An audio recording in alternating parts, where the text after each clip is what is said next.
Assalamualaikum warahmatullahi wabarakatuh. Selamat pagi pemirsa, salam porang Indonesia. Maaf kali ini kami di rumah ya, sehingga masih pakai sarung. Pakai sarung ini.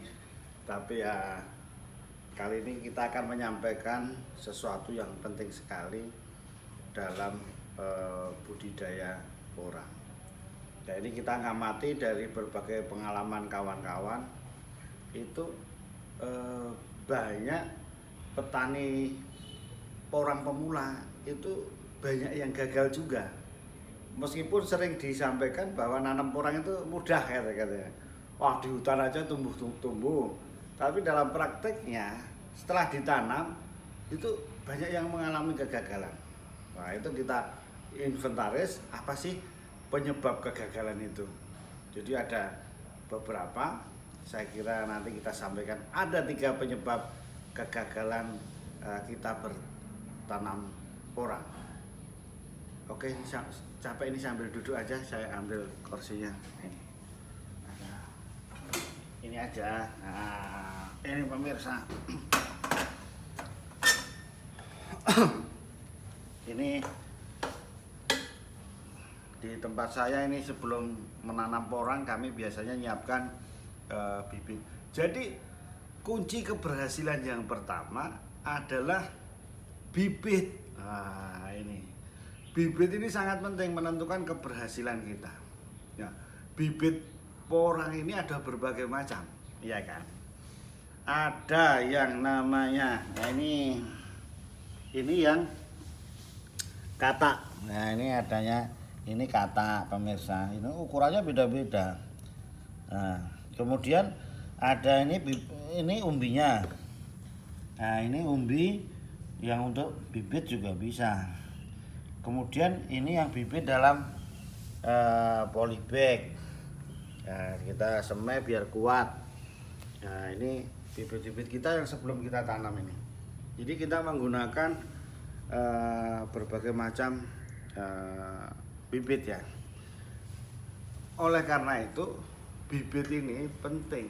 Ini saya sampaikan pengalaman kami ya, pengalaman kami itu kita kalau menggunakan bibit katak yang nggak berkualitas, contohnya yang kecil, belum waktunya dorman sudah dipetik, kemudian digunakan bibit, biasanya itu kurang bagus.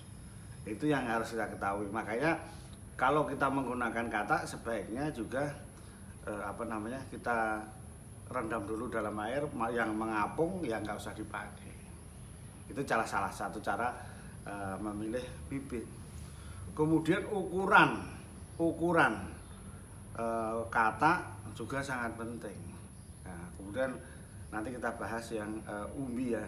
Nah, karena kemarin kami pengalaman ada yang nanam 30 kilo. Wow.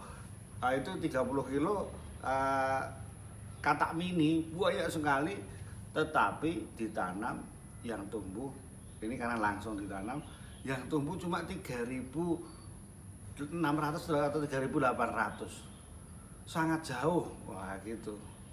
Dan karena ini ukurannya sangat kecil ya, hasilnya yang satu musim ya sangat kecil-kecil, nah gitu, dan banyak yang mati. Itulah salah satu pentingnya kita menggunakan bibit yang betul. Ini faktor pertama, faktor bibit harus diperhatikan. Kemudian yang kedua, kalau menggunakan bibit yang dari umbi juga harus diperhatikan. Yang memang sudah benar-benar tua panennya kan gitu. Karena apa? Apalagi kalau untuk umbi produksi nanti, ya kan. Itu kalau sudah tua bagus, itu untuk mengejar satu musim nanam itu ya cepat.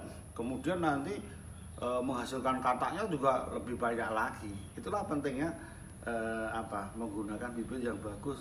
Nah, ukurannya harus diperhatikan. Nah, kemudian kenapa kami menggunakan ini yang bibit yang sudah kami siapkan ini karena apa? Selama ini kita banyak menggunakan katak yang tidak tahu kualitasnya, kita tanam di lapangan ya banyak yang mati gitu, nggak sesuai. Jadi udah banyak biayanya kita keluarkan banyak yang mati. Nah, belum lagi di lapangan banyak yang mati. Oleh karena itu dengan bibit seperti ini juga ada kelebihannya. Kelebihannya apa itu? Jadi ini kan sudah dirawat, makanannya cukup, nanti dipindah di lapangan sudah cukup sehat, cukup bagus. Sehingga kematian di lapangan pada awal penanaman itu menjadi sedikit. Nah, apalagi disiapkan naungannya pakai tanaman ya, pakai mulsa jerami atau apa supaya tanaman ini sudah kuat kian.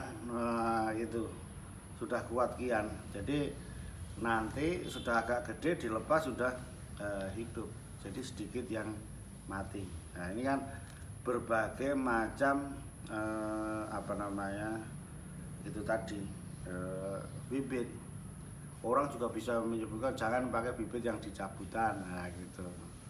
Jadi berbagai macam bibit. Yang penting kualitas bibit harus diperhatikan. Kita menggunakan bibit dari mana? Dari katak atau dari umbi atau dari bibit yang disemai dalam polybag seperti ini. Kemudian kalau menggunakan umbi, ukuran juga harus diperhatikan tadi. Ada kita menggunakan yang 1 kilo isinya 20 gelundung, 20 butir, itu juga bagus. Jadi itulah kuncinya. Yang pertama, pilihlah bibit yang benar-benar berkualitas. Jangan asal gitu. Jadi ini kunci keberhasilan kita menggunakan bibit. Kemudian yang kedua, kesalahan yang sering dilakukan oleh petani pemula adalah salah menanam di luar musim. Kita harus mempelajari siklus dari porang itu sendiri.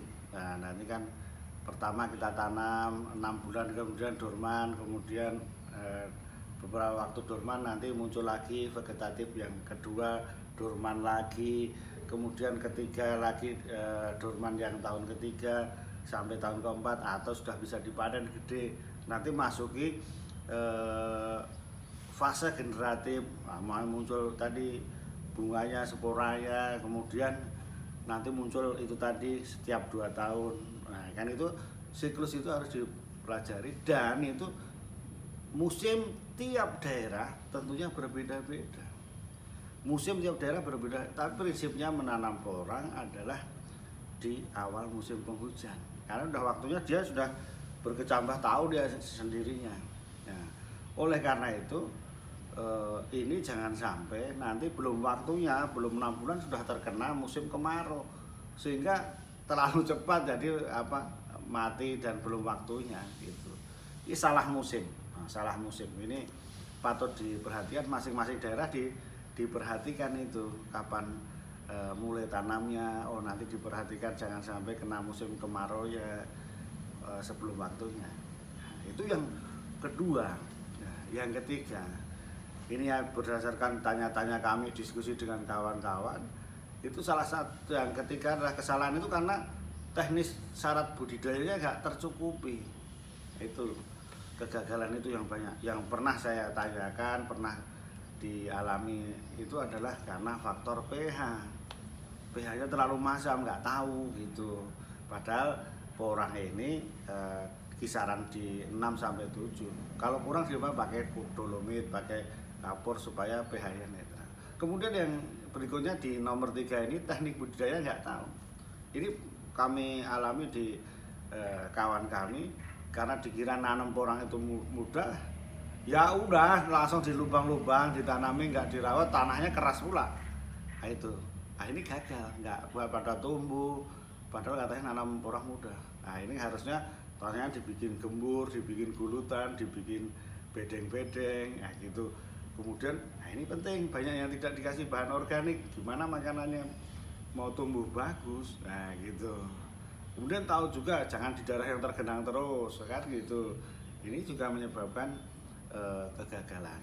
Nah, kegagalan. Kemudian cara budidayanya. Tadi tanahnya kalau ketinggian dan sebagainya biasanya tidak masalah. Nah, kemudian menghadapi cuaca itu tadi cuaca ekstrim. Nah, kadang di daerah rendah ini juga perlu naungan. Kadang naungannya ya dipikirkan, tidak harus dengan paranet. Nah, bisa menggunakan sementara tanaman jagung dulu atau apa ditanam, ini nyusul, nanti ini sudah kuat, nah itu bisa dipanen jagungnya sudah kuat. Tidak harus dengan paranet mahal harganya kan gitu. Jadi itu kegagalan di faktor teknis budidayanya, cara nanamnya kan begitu. Jadi pemirsa ada 3 ya utama penyebab kegagalan kita menanam orang. Jadi yang pertama bibitnya, kemudian salah tanam, dan teknis budidaya yang utamanya. Demikian pemirsa kali ini dari kami, mudah-mudahan informasi ini bermanfaat. Terima kasih. Assalamualaikum warahmatullahi wabarakatuh. Silahkan lihat yang ini. Nah itu.